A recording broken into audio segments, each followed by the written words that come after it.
Welcome to USA Global TV and Radio, where our mission is to provide education, entertainment, hope, and inspiration.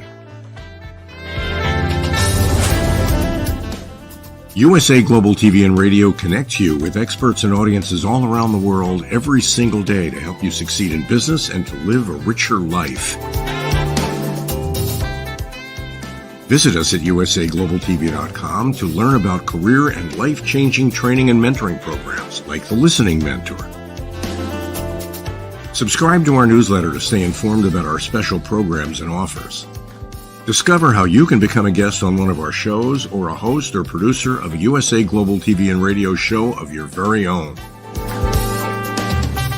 That's USA Global TV and Radio, where the doctor is always in.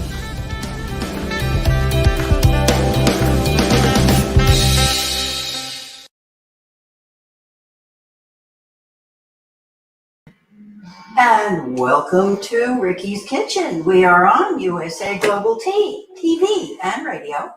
And welcome to USA Global TV. It's one of those days. It's a Friday. I am Ricki Mckenna. I am a certified nutritionist and a chef and an author. And I will forthwith show you my book.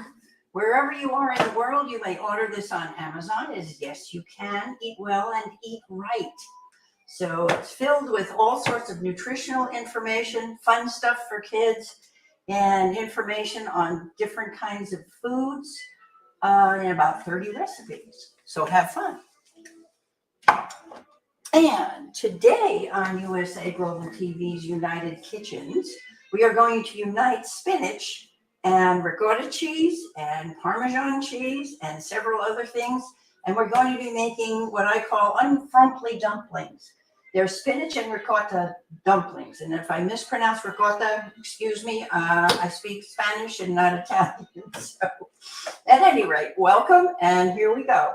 I've got about a pound of fresh spinach, and it's the kind that comes in a package that's already washed.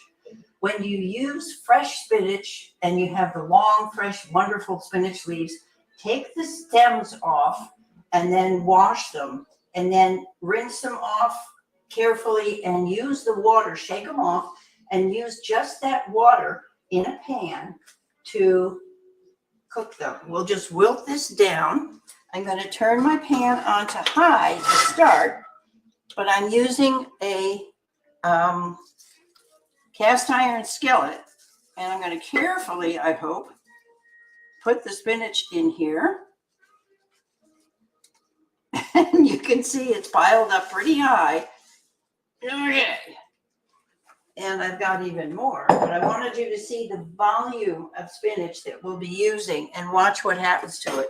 Most of us know what happens when you put spinach into a pan with a little bit of water.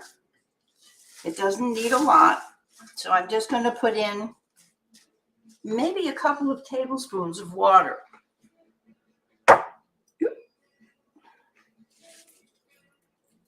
That's plenty. And you'll see what we'll do with the water later, because we're going to have our dumplings in that water, and they're going to poach in the hot water in the same pan. That's the advantage of using one pan. You can do everything in one pan. I'm going to cover this and get it started. Let me show you that just for fun. I think I can put this on top.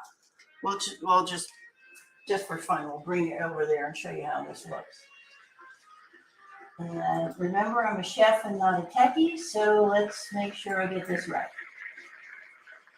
Okay, you can see how much is in that pan. It's completely filled, and I'm going to put this much more on it. I can hear it starting to sizzle, which means the water is beginning to boil. Oh boy. I do have a larger pan, but this is the one I chose for today. And you'll be amazed at how much it shrinks.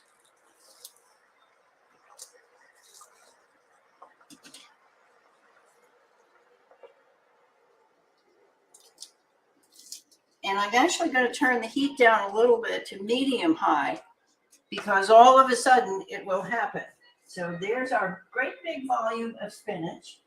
And now come on back. And here we are. So in the meantime, we're going to let the spinach wilt. Again, I put it down to medium high so it doesn't burn because the cast iron skillets retain a lot of heat. So in the meantime, what I'm going to do is chop my Parmesan cheese into smaller pieces because this calls for grated. So I'm going to grate it a little bit more, actually chopping it up by hand. And I had it's grated, but not fine enough. I want it finer to mix a little bit more easily with the recipe. So I'm just chopping through it and making sure that all those long skinny pieces are now little skinny pieces. And we're going to just give that a little bit more.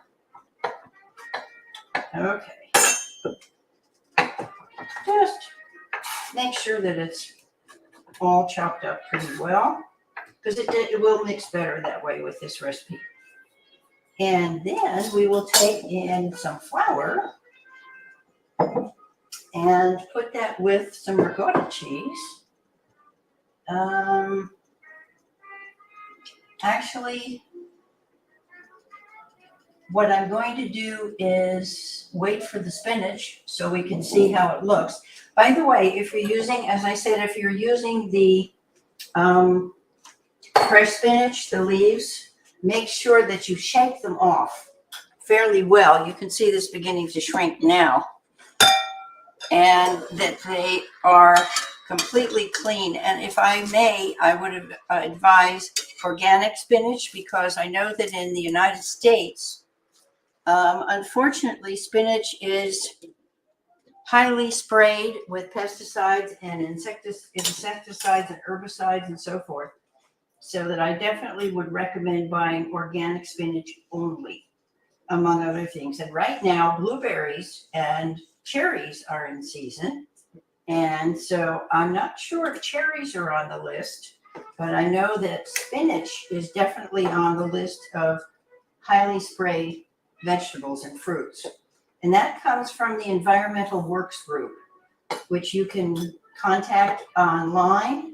It's ewg.org. And so take a look at what they recommend. We're going to get our bowl ready to put the spinach in, but I want you to see how tiny it will come out. And you can either use a blender or I just hand chop it once it's done. And it is definitely going in the pan. In the meantime, what I'm going to do is get our herb butter ready. I'm going to make some herb butter to go over to dunk the dumplings into once we get them cooked. Then we roll them in a little bit of wonderfully delicious and tasty herb butter because there's not a lot of seasonings that I use in the dumplings. It's just basically spinach, ricotta, salt and pepper, and some eggs. So let's let this start to melt. I'm going to use a little bit more, but you can always use herb butter on other things as well. It's great on a wonderful piece of crusty French bread or even just a gluten-free piece of bread that you want to have toasted. You can use herb butter on it. Oh my, our spinach is definitely shrinking. I'm going to turn it down a little bit so we don't have any burning. There we go. And I'm going to give that a little scoop.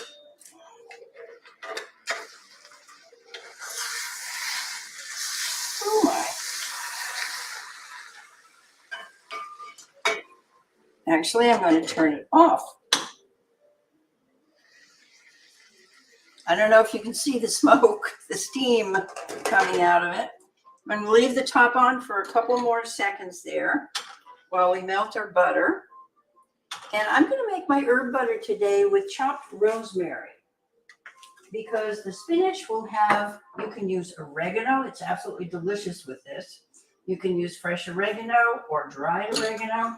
I have fresh rosemary that I began to chop yesterday. It's about roughly a tablespoon. And so I will give that just a little bit more chop up, just to make sure that it's as fine as we can do it. And of course, when you chop an herb, it releases all the wonderful aromas and the oils from it. And so here we have a beautiful tablespoonful of fresh rosemary from my garden. And you can certainly buy fresh rosemary and do that yourself. Here we go.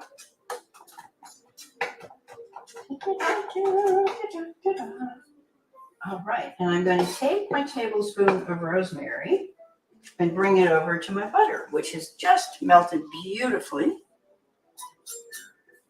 Add a little tiny bit of kosher salt and some pepper. Here we go. And our spinach is just about ready. So I'm going to give the herb butter a little mix.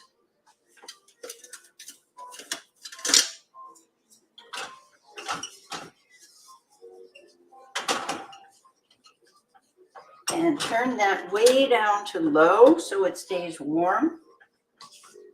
And I'm using a pan that retains heat, so it really doesn't need to be turned down a lot. I'm going to add a pinch of salt. Maybe 2. And let that dissolve in there.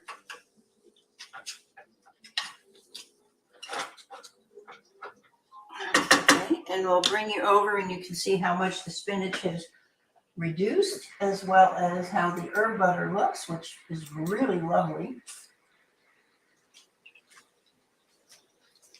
Remember that big old pile of spinach? Well, it's now a little pile, so we'll take that off. And here's our herb butter. You can see I put in the butter and then added the rosemary, and oh my goodness, the aroma is fantastic. So I'm just going to leave that. Actually, I'm going to turn it off for now because the pan does retain heat. And I'm going to take, by the way, I'm a gadget lover, and I want to show you something. If you don't have one of these, please think about investing in it. It's a cover for your handles, and I believe it's silicone, and it protects your hand. And it also makes it easier to grip a heavy pan. So I'm going to put it right over the handle of my cast iron pan and move it over here.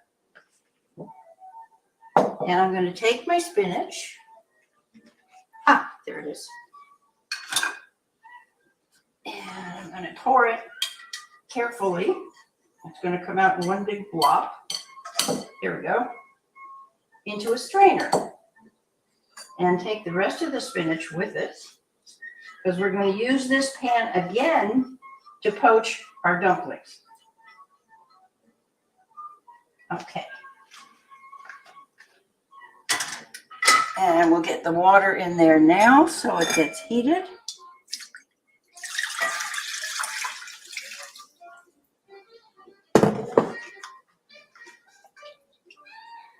Okay.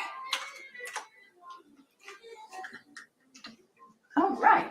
Now you can see, you can use a potato masher, or actually I'm going to use my slotted spoon and press as much of the water out of the spinach as I can. You can see it dripping.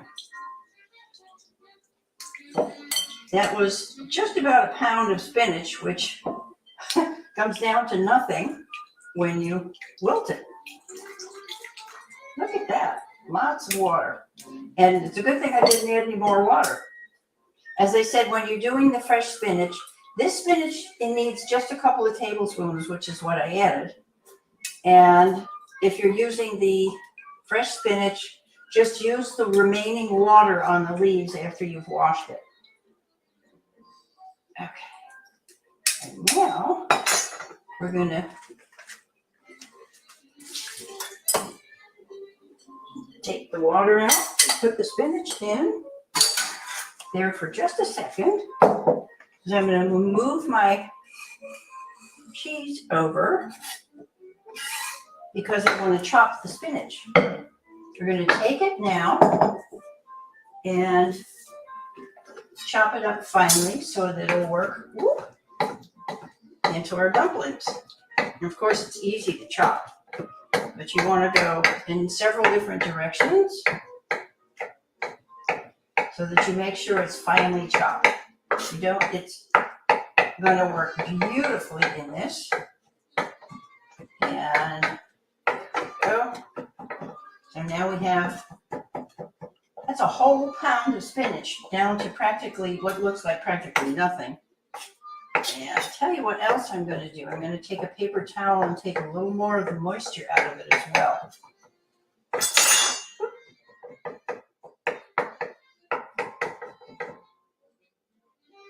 There we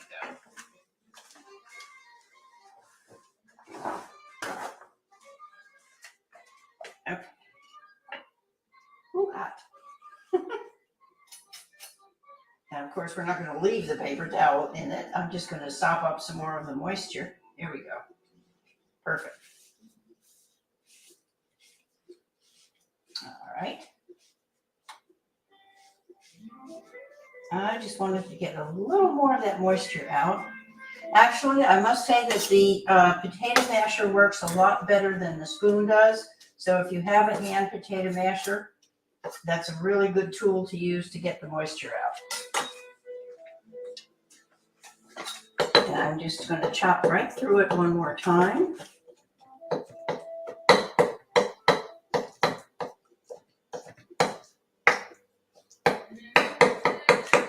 Okay, and now we'll put it in the bowl. So remember, I've got about a pound of spinach in here. You can use a pound or you can use 2. Depends on how many people you're feeding, how many dumplings you want to make. This will make quite a bit of dumplings. You'll be amazed at how many dumplings we get from this. And again, I'm going to use a little paper towel there, or whatever you like to use to clean up things. There we go.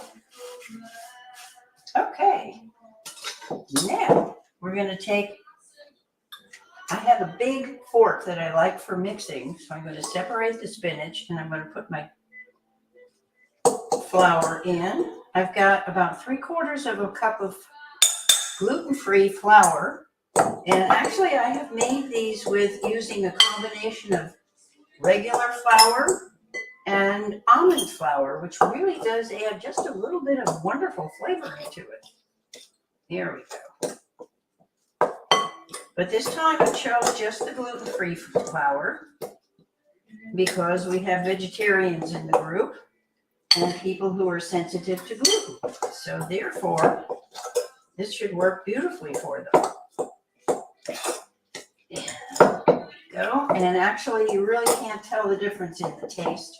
But the almond flour, if you use solely almond flour, may add just a little bit of a nutty kind of flavor, which would be marvelous.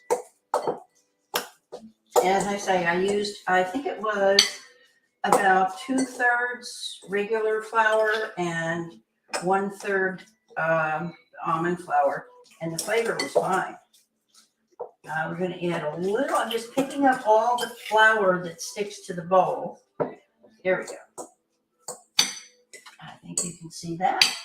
And I'm going to add a little bit of, just a teeny bit of granulated garlic, just because I like it. That's up to you. I've made the dumplings before without the garlic.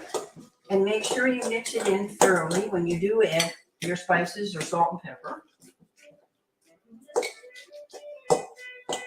Okay, it smells divine, actually. Okay, and now, one of the suggestions is to take this mixture, once I get it all together, I'm going to put 2 eggs in.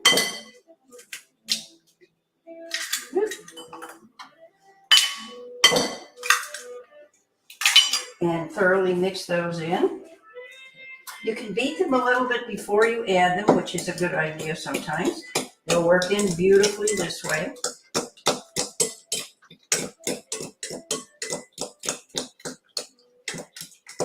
And what I'm seeing is that I may have to add a little bit more flour.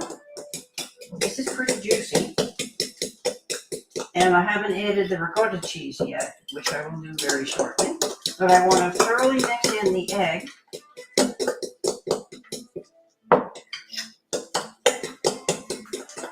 I actually cheated a little bit on the flour. I didn't put in as much as I usually do, but I think it's going to need it. Okay. Now I'm going to add a little bit of nutmeg, just a pinch. Actually, probably about a quarter teaspoon. Whoops, that's way too much. And when you don't have a sprinkle top on the jar, use the top of the jar to measure things.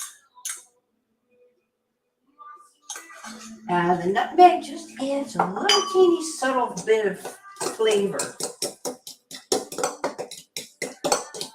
And I think what I'm going to do is get my flour and add another couple of tablespoons of flour. And I keep my flour in glass jars. So we will grab a tablespoon at a time. Well, tablespoon and a half. And let's mix that up, because I think that'll give us a better consistency. And then we will add our ricotta cheese. Yeah, that's what I was looking for. It gets quite thick, and that's what you want, because the cheese, both the cheeses, the ricotta and then the Parmesan, will add some more, especially the ricotta, moisture. I think we'll just add another little tablespoon.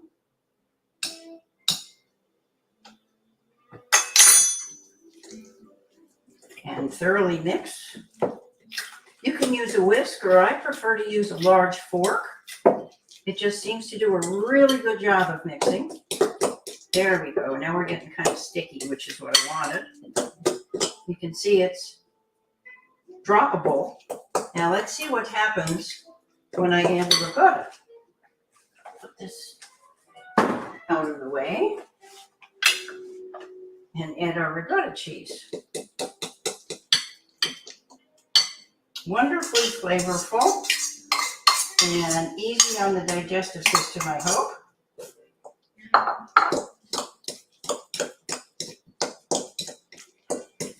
And thoroughly mix that in. And then I'll add some salt and a little pepper. Salt does wondrous things when you're baking things. It seems to just help all the flavors come together. And of course, it does work as far as emulsifying things and bringing the flavors out in different foods. So there we go. I suppose if you wanted to use an electric mixer, you could, but this is much more fun and it's great exercise for your arm. So that's what I'm doing. Let's see. I want to see the consistency. I think we're going to add just a teeny bit more, but let's put our cheese in first. And I'm going to bring my water in the pan up to a boil, but first I want to take out a couple of the remaining spinach leaves.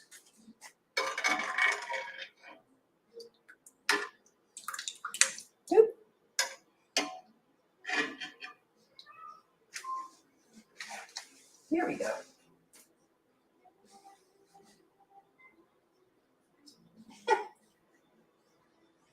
Okay. And we're going to bring the water up to a boil. I'm going to put in a little bit of salt.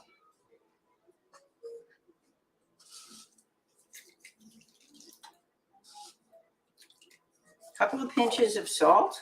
Mix it around a little teeny bit.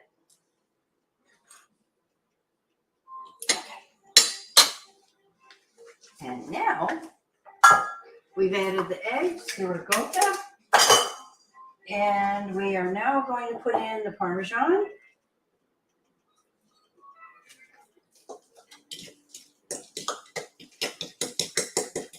Ah, beautiful.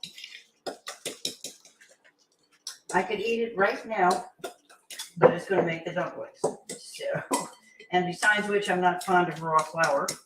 So I'm going to have a little help here with my knife. Get the rest of the cheese in. And this is the Reggiano Parmesan. There we go. So basically we have a spinach ricotta flour batter. Right.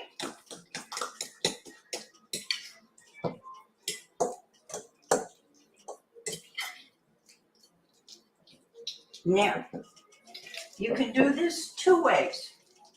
And I'm going to add a little bit more flour because what I'm going to do is drop them into the pan to cook. And they only take about 4 or 5 minutes. I'm going to add a little salt first.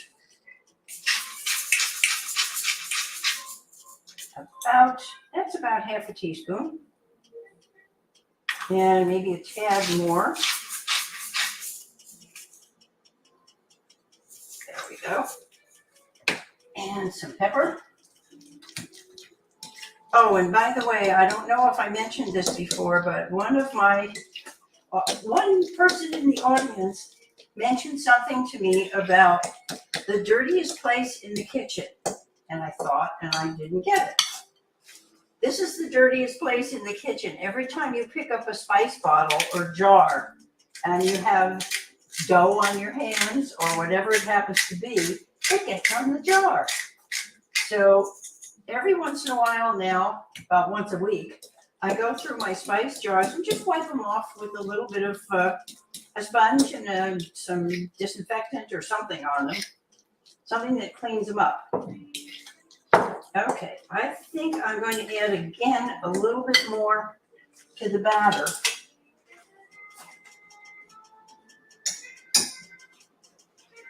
Just another tablespoon because I wanted a teensy-weensy bit thicker.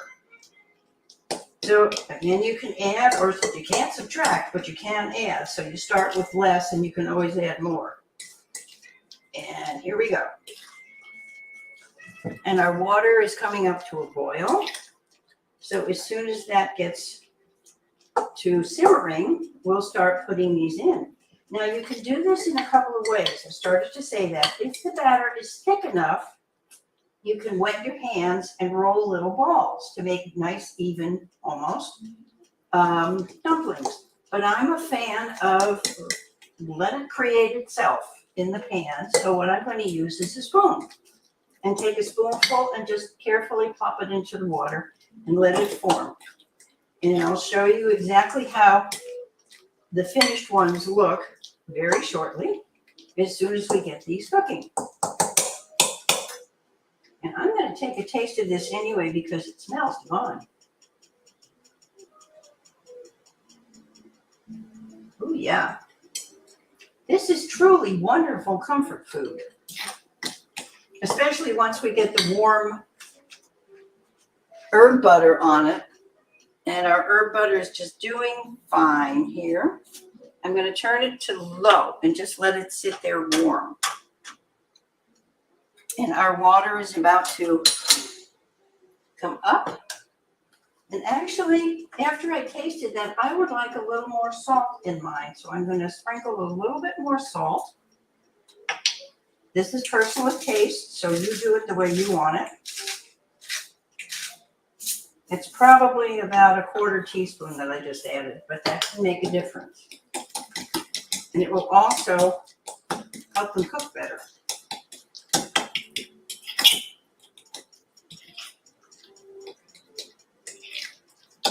I think what I was tasting also was the raw flour, which makes it kind of interesting. And as a nutritionist, this is not exactly something that I would recommend if you're trying to lose weight. However, every once in a while, we really have to have something that is comfort food. And to me, these dumplings are absolutely typical of wonderful, chewy consistency and comfort food. They're almost like a potato. I'm sure you've made potato gnocchis or dumplings before. And the chewy consistency of these is absolutely marvelous. So, comfort food. All right. So now we're ready. And our water's boiling, so we'll go over there and carefully put the dumplings in to cook. As soon as I can get us over there. There we go. As you can see, it's boiling. I'm going to take a tablespoon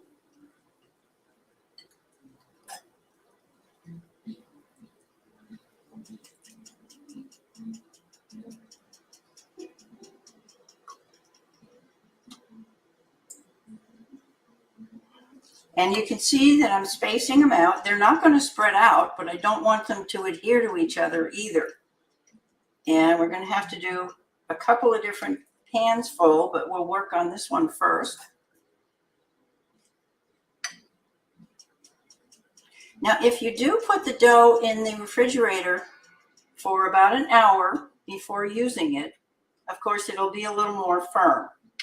But you can see I can move them around. I think we can get a couple more in here. There we go. Okay, and it is definitely on high. And I'm going to time them to about 5 minutes. And then once they're done, I'm going to move them around a little bit so they're definitely cooking.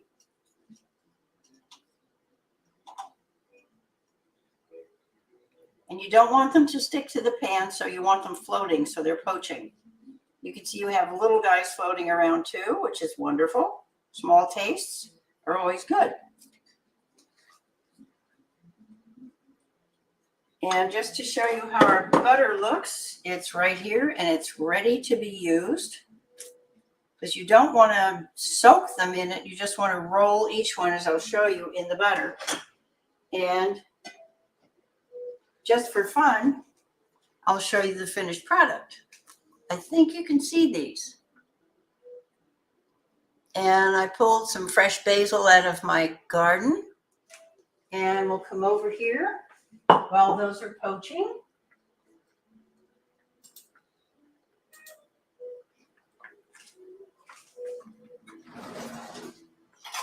And I don't know if you can see, but there is butter that's floating in there. And they do get to be almost like little meatballs, but of course it's not meatballs. And I'm going to taste this one.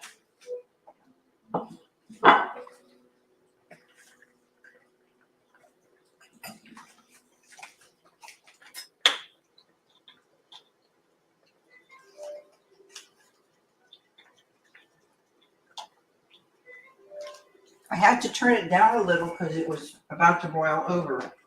But there's our finished product, and they really are good. Now, I would have added a little more salt to this batch because that was my first batch, and I added a little bit. I prefer a little more salt, which you, of course, can always add after they're done. But they're absolutely delicious, and as I say, they're incredible comfort food. And if I were really decadent, I would take this forkful and dunk it in the butter, but I'm not going to do that. Here we go. Now, while that's working, and we have another couple of minutes, I'm going to make sure that they're rolling around and getting cooked on all sides, which they are. And they really don't need a lot of cooking. They need about, as I said, 4 to 5 minutes, depending on how small they are. A little bit, well, 2 to 3 minutes if they're really tiny. And of course, you can make them tiny. That's up to you. Or you can make them, cook them a little bit longer since I used a tablespoon to put them in here. And then what I'm going to do carefully,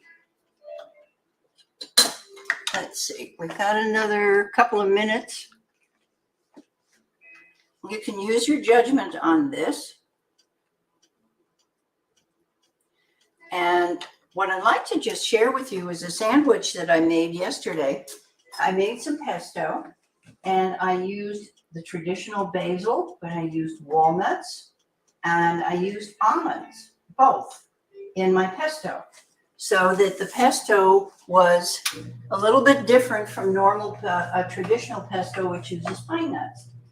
So this pesto is fabulous. I added salt and I added some pepper and I added a little bit of lemon juice in addition to the olive oil and of course the cheese. And then what I do with my pesto is I take it and I spread it on a piece of bread. You can toast a piece of bread. Ciabatta bread is good, and a piece of Italian bread is wonderful. Take the pesto, spread it on the bread, and then I sliced avocados. Now, unfortunately, the avocados that I have this morning are not ripe enough to use. Otherwise, I would definitely show you, because it makes a marvelous lunch, even just an open-faced sandwich like that. You take your pesto, spread it on the bread, cover that with avocado slices, and then slice up a little tomato. Put that on there, sprinkle it with salt and pepper. You don't need any more olive oil unless your pesto is really dry. I would just sprinkle it with some salt and pepper and enjoy. It's a marvelous flavor combination between the pesto, the avocados, and the tomato. It's so refreshing. Makes a marvelous sandwich. Okay, we're ready to take these out and put them in our butter. So I'm going to bring you back over. Yeah, actually, let's see.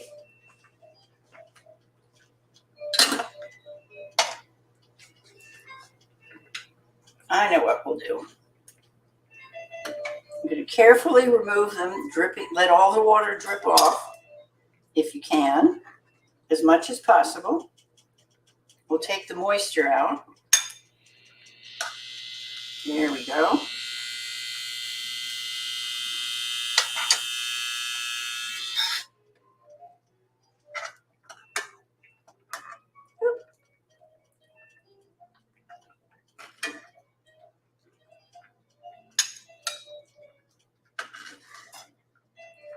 They just come out beautifully. I'm going to let the water boil because we'll put in another batch shortly.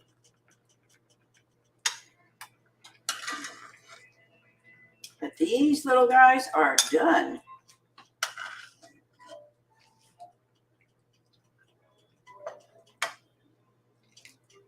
Okay. And now for the fun.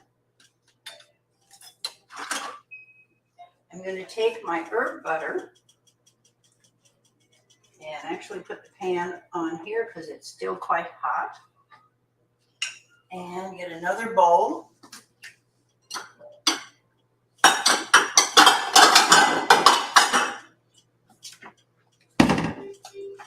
And we'll make another wonderful rolled in the herb butter batch. Carefully taking each one. All you do is put it in there, roll it around once, and take it out. So that you're just giving them a little bit of the herb butter flavor. It kind of coats the outside. If you like, you can coat them a little bit more with the flour before you put them into boil or poach, and that will give them a little bit more of an outside flour. It brings it to a little bit different flavor and texture. But I happen to like them this way. And as you can see, I'm just rolling them around in there and placing them in a bowl. And basically, they are ready to eat.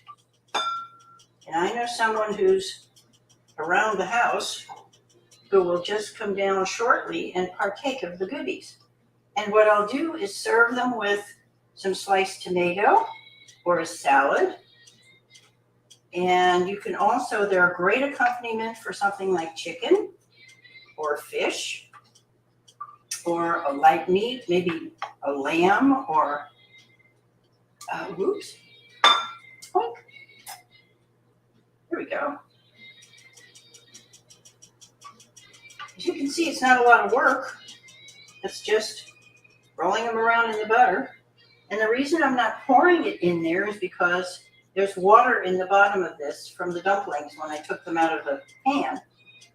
So we don't want to get that in here. We want the water off.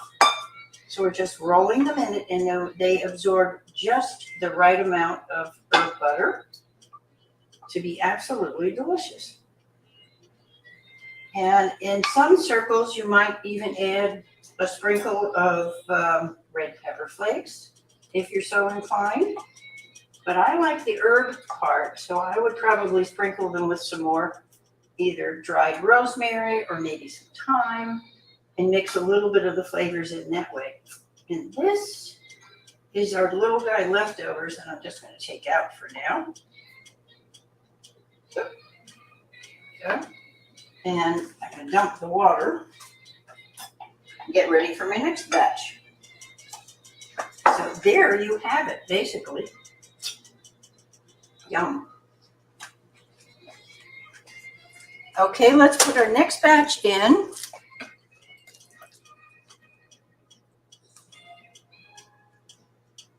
I have to tell you, my neighbors really like this because every time I do something like this where we have a lot, then they get fed. So it makes a wonderful gift for somebody, especially when they can't think of what to use to make to go with something if they're making whatever, whether it's steaks or fish or chicken. They're of course wonderful with chicken. And here we go. All right. And tell you what I'm going to do. I'm going to take the rest of this, which is probably, I've got about, maybe a cup worth of dough left. I'm going to see how well it freezes. So next time we're on, if Dr. Jacqueline may have to remind me, but we'll find out how well it keeps in the freezer. Because I know that putting it in the refrigerator before we use it helps to make it a little firmer and a little easier to work with. But here we have them. They're great. You can see them. Okay, they're my unfrumply dumplings. And I am going to, again, pick out a small one because it's really hot and take a taste.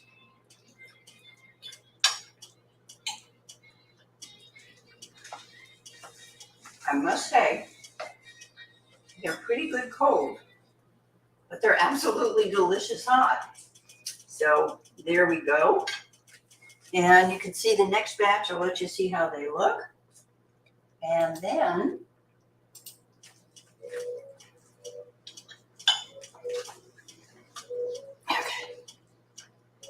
just want to make sure they're rolling around there beautifully.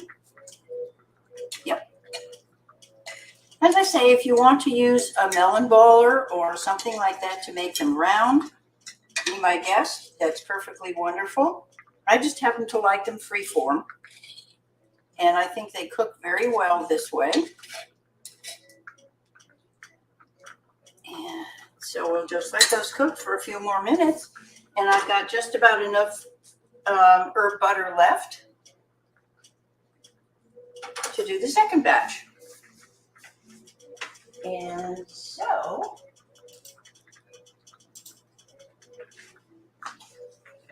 tell you what, I'm going to take a nice glass Pyrex bowl, something that can go in the freezer, and I'm going to take the batter that's left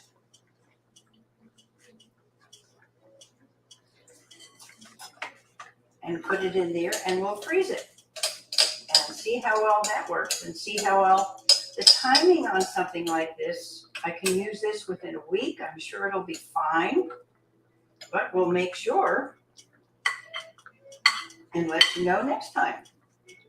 So if anybody has any comments or questions, please let me know. In the meantime,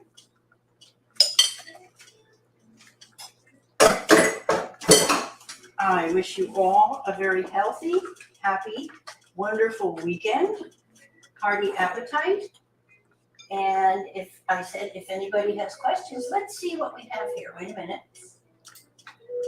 Hello. Yes, I am Ricki Mckenna. Just to let you know again, this will go in the freezer. It almost looks like pesto, but we know it isn't. And I may have to mark it on top so I remember what's in there. I'm Ricki Mckenna. You can reach me at rickimckenna.net.com, or on Ricki's Kitchen. It's one word, RICKIS, kitchen.net.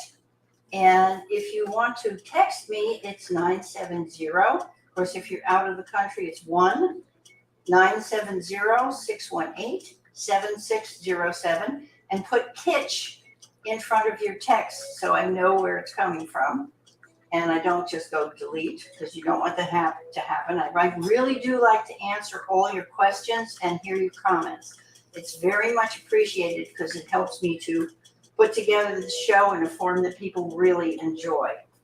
So again, my book is Yes, You Can Eat Well and Eat Right. And it is on Amazon. But if you want the spiral version, which is really the best one, you can get that directly from me. I will ship it to you. And just put Kitch in your email. If you're getting to me by email, it's Ricki at rickimckenna.com or rickiskitchen.net. So with that, we will check on the dumplings. See how this batch is doing. They're just about ready. That's so pretty. It's on a rolling boil, which is beautiful.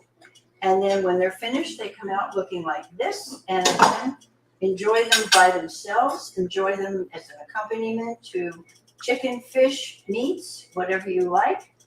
And have a marvelous weekend. And come join us again on USA Global TV next week. Thank you so much. Have a blessed weekend and hearty appetite.